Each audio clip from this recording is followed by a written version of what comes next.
Happy Holi.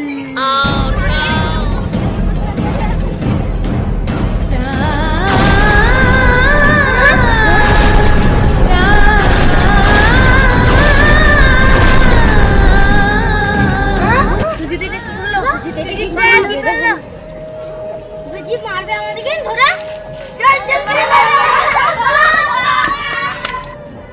দিদা দিদা গৌরীকে রং দিয়ে দিল। রং দিয়েছে? কে রং দিল রে? কে রং দিয়েছে? হ্যাঁ জানো না বিধবা? রং দিয়েছে, দাঁড়া দেখছি কে রং দিল দেখছি। এই তুই বাড়ির বাইরে বেরিয়েছিস কেন? হ্যাঁ কেন বেরিয়েছিস? তুই জানিস না আজকে রং খেলা, ছেলে পেলে রং খেলা করবে? হ্যাঁ তোর লজ্জা করা উচিত। হ্যাঁ তুই লজ্জা করা উচিত তোর। তুই বাইরে কেন বেরোবি বল? কেন বেরোবি? আর বেলাতে মা খেয়ে বসে আছে, আমার স্বামী খেয়ে বসে আছে, আর লজ্জা